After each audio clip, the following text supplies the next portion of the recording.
వార్త 14వ అధ్యాయంలో నుంచి వాక్యధ్యానం చేస్తున్నాం. ప్రియులారా, యేసుక్రీస్తు ప్రభువారి అమూల్యమైన నామమును మీకు అందరికీ శుభములను వందనాలను తెలియజేస్తున్నాను. ప్రియులారా, మీరందరూ బాగున్నారా? ఈ సమయంలో దేవుని యొక్క సన్నిధిలో వాక్యధ్యానం కొరకు మనం సిద్ధపరచుకున్నాం. పరిశుద్ధుడైన యోహాను రాసిన సువార్త 14వ అధ్యాయము మొదటి వచనం నుంచి దేవుని వాక్యం చదువుకుందాం. దయచేసి తీయండి. మీ హృదయములను కలవరపడనీయకుడి, దేవుని యందు విశ్వాసముంచుచున్నారు, నాయందును విశ్వాసముంచుడి. నా తండ్రి ఇంట అనేక నివాసములు కలవు, లేని ఎడల మీతో చెప్పుదును, మీకు స్థలము సిద్ధపరచ వెళ్ళుచున్నాను. నేను వెళ్ళి మీకు స్థలము సిద్ధపరిచిన ఎడల నేనుండు స్థలములో మీరును ఉండులాగున మరలా వచ్చి నా యొద్ద ఉండుటకు మిమ్మును తీసుకొని పోవుదును. నేను వెళ్ళుచున్న స్థలమునకు మార్గము మీకు తెలియనని చెప్పింది. చాలా దేవుని యొక్క వాక్యంలో మనం గమనించినట్లయితే ప్రియులారా, చూడండి, ఈ వచన భాగాల్లో ఆయన అంటున్నాడు, మీ హృదయములను కలవరపడనీయకుడి. మొదటి వచన భాగంలో అంటాడు, మీ హృదయములను కలవరపడనీయకుడి, దేవుని యందు విశ్వాసముంచుచున్నారు, నా యందును విశ్వాసముంచుడి. దేనికోసమట, ఎందుకు అంటున్నాడు? చదవండి. నా తండ్రి ఇంట అనేక నివాసములు కలవు.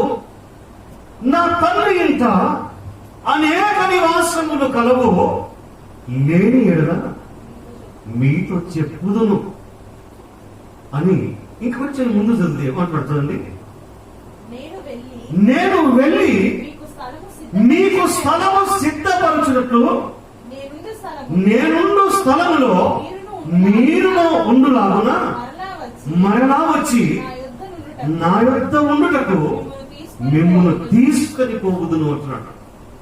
మరలా వస్తాను, మరలా వచ్చి నేనుండు స్థలములో మీరును ఉండులాగున మిమ్మును తీసుకొని పోవడానికి నేను మరలా రాబోతున్నానని ప్రభు మాట్లాడుతూ ఉన్నాను. ప్రభునందు ప్రియారా, నా తండ్రి ఇంకా అనేక నివాసములు ఉన్నాయి అని చెప్తున్నాడు. నివాసముల గురించి మాట్లాడుతున్నాడు. ఏమండి, ఈ లోకంలో మనకందరికీ నివాసాలు ఉన్నాయి. ఎంతెంతో పెద్ద పెద్ద ఇళ్ళు కట్టుకున్నారు. ఈ రోజుల్లో చాలా చాలా కన్స్ట్రక్షన్స్ బాగా జరుగుతున్నాయి. ఎందరెందరో చక్కటి ఇళ్ళు కట్టుకొని చక్కటి స్థితిని కలిగి ఉండి సమాజంలో ఒక హోదా కోసము, సమాజంలో ఒక మంచి పలుకుబడి కోసము, సమాజము చూచేటట్లుగా మనల్ని మనము అలంకరించుకుంటున్నాము, సిద్ధపరచుకుంటున్నాము.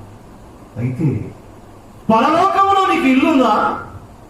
పరలోకంలో ఉందా ఇల్లు?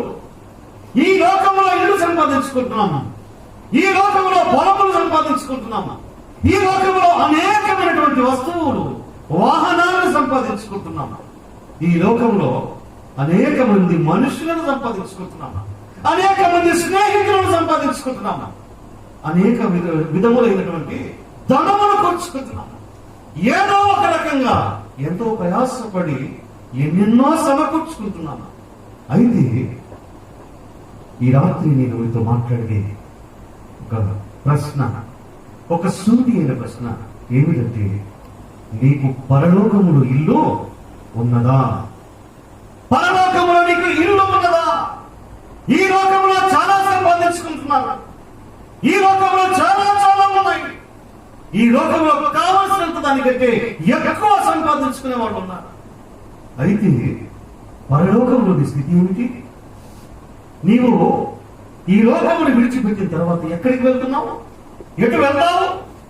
నీ నివాసం ఎక్కడ? పరలోక నివాసము కొరకు ప్రభు మాట్లాడుతున్నాడు. నా తండ్రి ఇంట అనేక నివాసములు లేని ఎడల మీతో చెప్పుదును కదా అంటున్నాడు. నేను మీ కొరకు స్థలము సిద్ధపరచడానికి వెళ్తున్నాను, మరలా వచ్చి నేనుండు స్థలములో మీరు ఉండునట్లుగా, ఏమంటారు ప్రభు, నేనుండు స్థలములో మీరు ఉండునట్లుగా నేను మిమ్మల్ని తీసుకుని పోవడం కోసము మళ్ళీ రాబోతున్నాను అంటున్నాడు ప్రభు. అవును, ఈ రాకడ దినము కొరకు ఎలాంటి సిద్ధపాటు ఉంది మనకి ఈరోజు? ఈ రాకడ సిద్ధపాటు ఎలా ఉంది? ప్రభు రాబోతున్నటువంటి దినాంలో మనం ఉంటున్నాం. ఈ లోక సంబంధమైనటువంటి ఎన్నో ఎన్నో కాదు కానీ పరలోక సంబంధమైన వాటి కొరకు వేదిక పడుతున్నామా? సిద్ధపడుతున్నామా? మనము నివసించడానికి మనము ఒక ఇల్లుగా ప్రభువుకు ఒక ఇల్లుగా మనం మార్చబడుతున్నామా? ప్రభువుకు మన హృదయంలో స్థానమిచ్చి ప్రభువుని మన హృదయంలోనికి చేర్చుకొని మనమే ఆయన ఇల్లుగా ఉంటున్నామా? హెబ్రీయులకు రాసిన పత్రిక 3వ అధ్యాయము 6వ వచనంలో ఓ చక్కటి మాట రాయబడింది. దయచేసి చదవండి.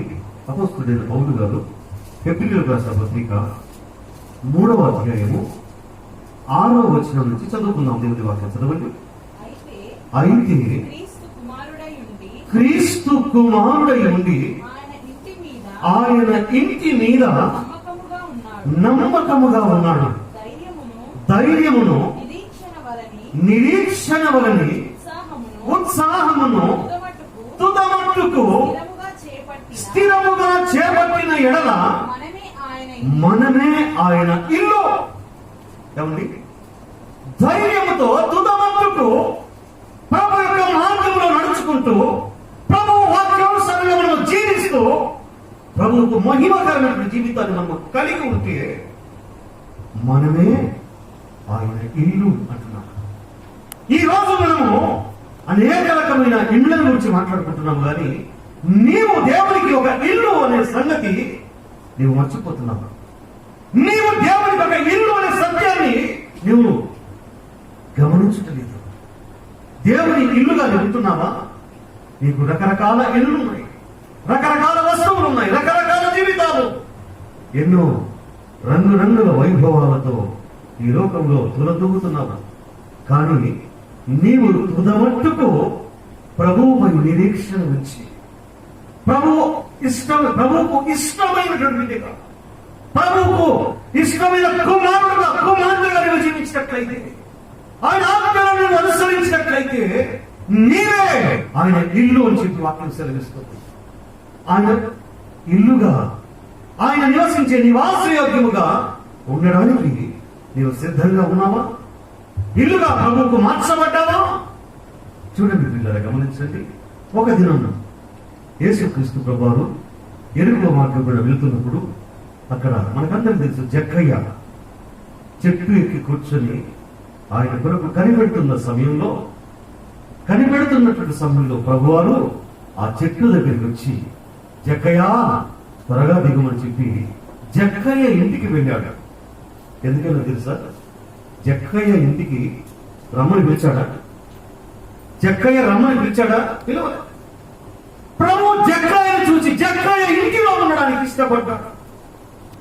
జక్కయ్య ఆయన ఇంటిలోనికి ప్రభువును చేర్చుకొని తన ఇంటిలో ఉన్నటువంటి అపవిత్రతను అంతటిని తీసివేసి తను తాను ప్రభువుకు సమర్పించబడుతున్నట్లుగా చూస్తాము. ఇదిగో ప్రభు, నా ఆస్తిలో సగము బీదలకు ఇచ్చేస్తున్నాను అన్నాడు. నేను ఎవరైనా అన్యాయముగా నన్ను తీసుకుని ఎడల అతనికి మరణ 400 చెల్లిస్తానన్నాడు. అవును, సగము బీదలకు ఇచ్చేశాడు, సగము అన్యాయంగా తీసుకున్నది 400 చొప్పున చెల్లించేశాడు. తన దగ్గర ఇంకా ఏమీ లేదు, ప్రభువే ఉన్నాడు. ఆ ఇంటిలో ప్రభువే ఉన్నాడు. ఇంకా అపవిత్రత బయటికి వెళ్ళిపోయింది, అక్కడ సంపాదించుకున్న సంపాదన బయటికి వెళ్ళిపోయింది. ఎవరి దగ్గర దేని తీసుకున్న దాన్ని మళ్ళా 400 ఇచ్చేశాడు. ప్రభువుని చేర్చుకున్నాడు. అక్రమంగా కూడబెట్టుకున్నదంతా బయటికి విసిరి పారేశాడు. కాబట్టి జక్కయ్య ఇంటిలోనికి ప్రభు వచ్చి అంటాడు, నేను ఈ ఇంటికి రక్షణ వచ్చి ఉన్నది అన్నాడు. అవునండి, ఇంటికి రక్షణ ఎప్పుడు వస్తుంది అంటే ఇంటిలో ఉన్నటువంటి ప్రతి విధమైన పాపమును, అపవిత్రతను, అక్రమమును బయటికి తీసి పారవేసినప్పుడు ఇంటిలో యేసయ్య నిలబడతాడు, నివసిస్తాడు. ఆ యొక్క నివాసయోగ్యమైనట్టుగా మన ఇల్లు ఉంటుంది.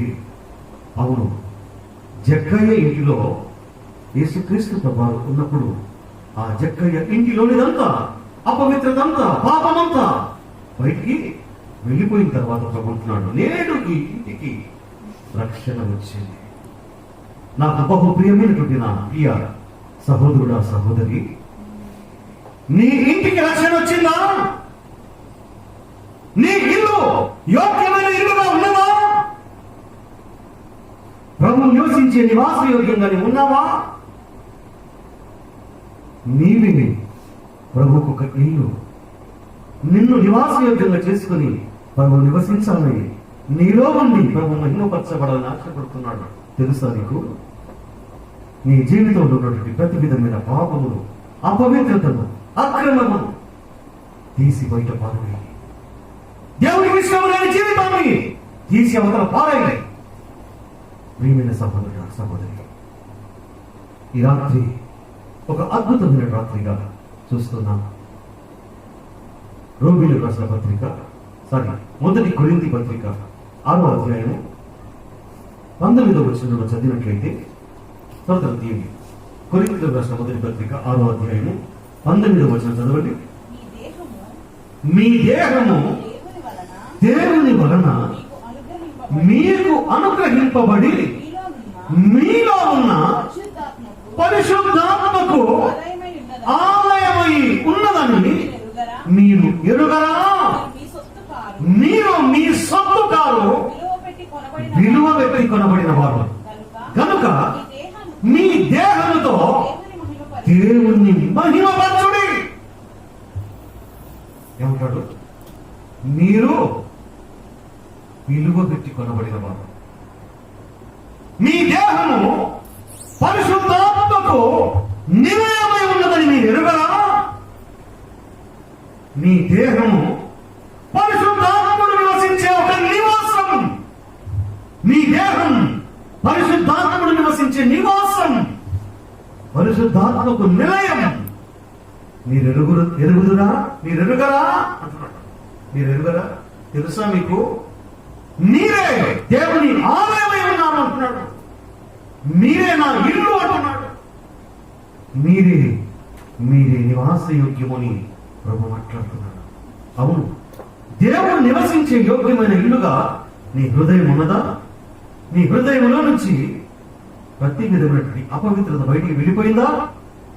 ప్రియమైన సహోదరుడు, సహోదరి, ప్రభువు నీలో నివసించడానికి, నీతో ఒకడు నడవడానికి నిన్ను ఒక ఆలయంగా చేసుకుంటున్నాడు, నిన్ను ఒక ఇల్లుగా చేసుకుంటున్నాడు, నిన్ను తనకు నివాసయోగ్యమైనటువంటి స్థలముగా చేసుకుంటున్నాడు అని మాట్లాడుతున్నాడే.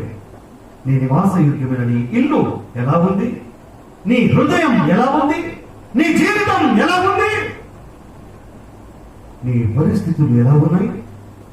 దేవుడు నివసించే నివాసయోగ్యమైన గృహముగా నీ ఇల్లు ఉన్నదా? ఈ సమయంలో మనం పరీక్షించుకున్నాం. ప్రభు నీలో ఉండాలని, నీతో ఉండాలని, నీతో సహవాసం చేయాలని, ఆ సహవాసం ఎక్కడి దాకా? పరలోకము మట్టుకు, పరలోక నివాసములోనికి నిన్ను నడిపించాలని, పరలోక నివాసంలోనికి నిన్ను చేర్చాలని ప్రభు నీకు స్థలము సిద్ధపరిచి తిరిగి మరలా వస్తానని చెప్తున్నటువంటి ప్రభువు ఈ రాత్రి మనతో మాట్లాడుతున్నాడు. అవును, నీ హృదయం ఎలా ఉంటుంది? ప్రభు నివసించే ఇల్లుగా ఉందా? నీ గృహం ఎలా ఉంటుంది? ప్రభు నివసించే నివాసయోగ్యంగా ఉందా? ఈ రాత్రి పరిశీలించుకుందాం. కళ్ళు పొలిచండి, కళ్ళు మూసుకుందాం.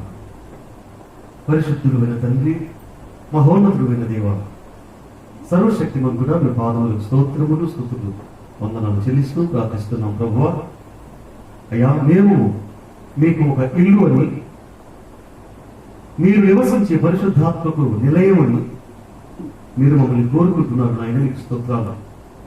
ప్రభువా, జక్కయ్య మీరు ఉండడానికి యోగ్యమైన ఇల్లుగా తను తాను మలుచుకుని మీకు ఇష్టమైన పాత్రగా చేయబడి సమస్తమును మీ కొరకు విడిచిపెట్టుకొని మీరుండే ఇల్లుగా, మీరు నివసించే యోగ్యమైనటువంటి స్థలముగా చేసుకున్నాడు. అటు రీతిగా మేమందరము కూడా ప్రభా మీరు మాలో ఉండడానికి, మా ఇంటిలో ఉండడానికి, మాతో ఉండడానికి ప్రభా నివాసయోగ్యమైన ఇల్లుగా మేము ఉండునట్లుగా రూపచూపమని ప్రార్థిస్తూ ఉన్నాం. ఈ రాత్రి ఈ మాటలు వింటున్న ప్రతి ఒక్క బిడ్డను ప్రభు మీ హస్తంలో ఎత్తి పట్టుకునండి. ప్రతి ఒక్కరిని మీకు నివాసయోగ్యముగా చేసుకొని, మీరు నివసించే ఇల్లుగా చేసుకొని మీరు మహిమ పొందుమని మీ దయగలిగిన హస్తాలకు అప్పగించుకుంటున్నాం. ప్రతి విధమైన బలహీనతలన్నింటినీ తొలగించి ప్రభు ప్రతి విధమైన తండ్రి అస్వస్థత నుంచి విడిపించి, దుష్టుని కార్యాలన్నిటి నుంచి తప్పించి, క్షేమమును దీవెనను ఆశీర్వాదం నుంచి నడిపించమని ఈ కృపాహస్తాలకు అప్పగించుకుంటూ మా ప్రభువును రక్షకుడైన యేసుక్రీస్తు ప్రభు వారి ఉన్నతమైన నామమున ప్రార్థించి స్తుతించి వేడుకొనుచున్నాము తండ్రి. ఆమేన్. God bless you.